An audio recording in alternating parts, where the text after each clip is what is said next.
this is, I think this is the last micro talk. So you have made a good choice in sticking around. So I'm going to be talking about the return of the AI. The special interest group strikes back. I've been on the road now for 3 or 4 weeks doing talks, and I wrote this one on Friday, so I was a little bit punchy when I did the title. So what we're going to be talking about is the Artificial Intelligence Special Interest Group for the IGDA.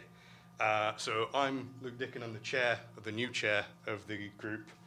You can hassle me on Twitter at LukeD as we're going along.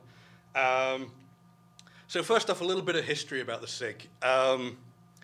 It was previously, back in the dark ages, a great organization. So this is going back a number of years now. And then a few years ago, around 2006, 2007, they got into an initiative that really backfired. And it was called the AI Interface Standards Committee. And what this was an attempt to standardize across all games the way that the AI was going to work. And it turns out that doesn't work very well because your knowledge representation in games is completely different game to game. What you're actually trying to do with AI is different game to game. And the community pushed back a little bit, and the SIG kind of folded. So from there, everything went a little bit dormant until I came along. And here's a tip. If you have a question like what's going on with this, don't ask it to Sherry Rubin because she makes it your problem. Apparently this is now being called getting sherried. So it's actually got a term. So the first thing that we needed to do was get a steering committee put together. So we need a committee to help run things because it's really too big a job for me to do on my own, and it's more than I actually want to do on my own. So part of what I want to do is announce that we've actually got a committee now. So we have a steering committee for the SIG. So Emil Johansson, also known as Angry Ant in the community, he's from Unity. If you are downloading Unity prepackaged demo stuff from the asset store, there is a strong chance that Emil's been working on that. Yuri Horneman from Mipumi Games in Vienna, he's formerly Rockstar Vienna and various other places. So Yuri maintains he's not an AI guy, but he has spoken at the Paris Game AI conference, so I think it counts. We have Bjorn Nafler, who's one of the leading minds for behavior trees in data-oriented design context. He's actually moved from Germany to my hometown, or near my hometown. He's in Codeplay, Edinburgh. We have Michael Dorr. We have a US representative. Strangely enough for the IGDA, we have a token US guy, which is very much a reversal of how it normally works. So Michael, we used to be at Big Huge Games, and he's now landed at Rockstar New England. And then we have me, who... so the hat that I'm wearing on this slide is Robot Overlord Games, but IGDA Scotland, and also, you saw earlier, I'm also at the university doing a PhD in AI. So what we've been working on since we put the committee together is identifying what we can do and where we fit into the scheme of things in terms of the community. AI is a large enough area that there are already organizations set up that are providing things to the development community. So we have AIGameDev.com, which is a commercial website.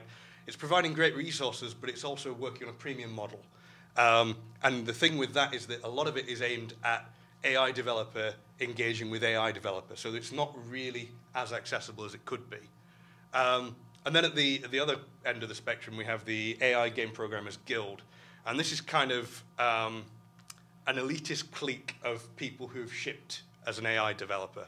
And they're really nice guys, and they do a lot of things for the community, but in a fairly non-transparent way. So they're actually the guys behind the AI Game Programming Wisdom books, and they run the AI Summit at GDC, but they're kind of in the shadows doing their sort of cabal kind of thing.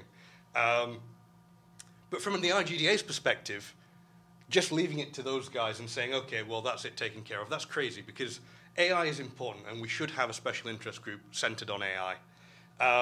And there are still a lot of niches to be filled.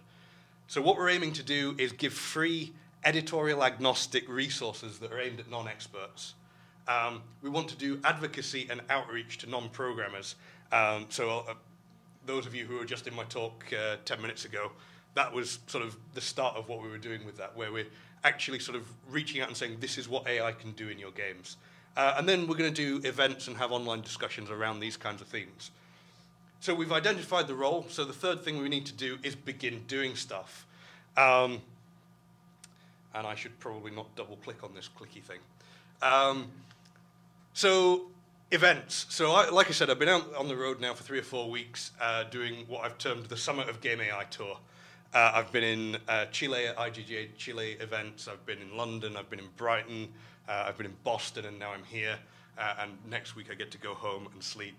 But we'll be running this kind of events on a regular basis. So beginning next month, we're going to be doing an online panel that's going to be in concert with the AltDev Blogger Day organization, talking about AI and trying to really push engagement and drive the AI community to sort of engage with the non-AIs, to engage with indies, to engage with just general developers and even producers and designers to understand more about what AI can bring to the table. We want to run competitions because in the academic world, AI competitions are driving the community forwards. So we have regular competitions centered around writing AI to play Pac-Man, which actually is a really hard problem. You wouldn't think it because it's Pac-Man, but it is. It's kind of tricky. And we're working now to establish one of our own. We have a big-name indie developer. I don't want to say who it is because it might all fall apart still, but they've agreed in principle to allow third-party development of AI players for their game. So when I get home, the first thing I'm doing is working out the logistics of this, and what we're going to have to do is develop a public-facing API for that. But we have sort of this competition in a great game that it's an indie game, but it's a proper game, and we can get AI developers and AI students working in a proper game and writing bots for a proper game in a proper way. So more information coming soon on that, but I did want to tease it just here. We're going to do a bit more academic outreach. We really want to ensure, so this ties in a little bit with the microtalk I did this morning, we want to ensure that game AI research is guided to be relevant to industry. And industry has a lot of issues, and trying to get academia to even acknowledge that industry knows what they're talking about is kind of tough. So we need to get a lot more engaged with the academic community. And what we want to do is highlight the outstanding challenges, what's actually the problems that industry is facing and how academia can be brought to bear to solve those. And we want to really push for further dialogue between industry and academia. There was recently a retreat of game AI academics, and they all headed off to Germany. I've asked around the industry. Very few people even heard it was happening, never mind got an invite. So we need to find a way to centralize sort of engagement between the academic community and the industry community, and I feel that that is something that the SIG can do very well. And like I said, advocacy. Advocacy is something that we should be talking about a lot more, particularly in the context of AI. We need to explain why it's awesome. We want to talk about how it can be used and how people can actually apply things and why they want to, why that's beneficial. And we can provide resources to get them started. So, you know, we can provide sort of beginner's guides and sort of how-tos and sort of that kind of thing. So it's all driving towards getting better AI in games.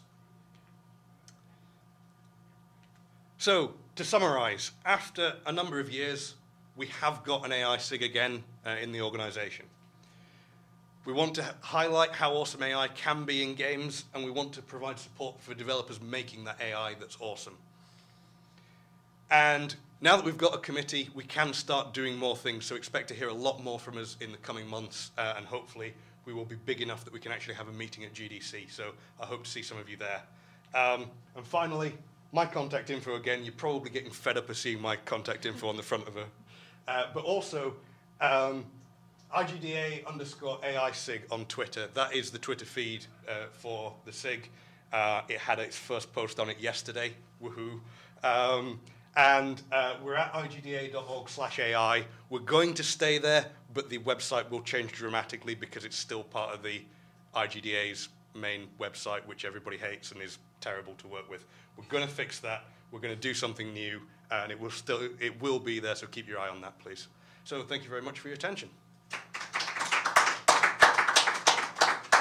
How many sessions? That's 3 sessions? That's 3 sessions today, 9 sessions this month. Woo!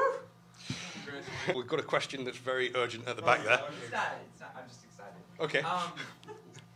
What, as somebody who is not, somebody who hasn't shipped a game, you know, I haven't shipped a game doing AI. Neither have I. Don't worry about it. What can I do? What can I do to be more involved in this? How can I? Because it sounds like communities are completely, you know, cabal-esque, or you got to pay us money. You know. Yeah. So I mean, AIGameDev.com is the camera running? There is an agenda at work there. They are driving you towards the premium model. Right. Is it hugely expensive? The studio rate is not hugely expensive for a studio. The individual rate is more than a student can afford.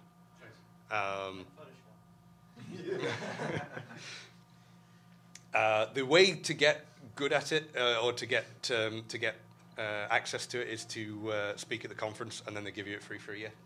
So that's the trick I found. And then you get access to all the back catalogue of all the content that they've put up there. So I mean, the forums there are relatively useful sometimes. AltDev Blog a Day has some great articles. It also has some ones that I've written. So there's some stuff there that you can use. There's stuff on Gamma Sutra. The AI game programming wisdom books are pretty good. I think the first few are out of print now, so that's less helpful, but you can maybe find one somewhere on eBay or something. There is a new AI game programming wisdom book coming probably early next year that I'm going to go away and work on. I'm supposed to be editing 7 articles this week. So that's all coming together. So there is stuff coming, there is stuff already, and the SIG is going to start collating a lot of resources together. So you can get started with the stuff that's there, and we'll get more stuff out for you down the line, so keep an eye on the Twitter feed and on the website. Anybody else? All right, pub time. Yeah.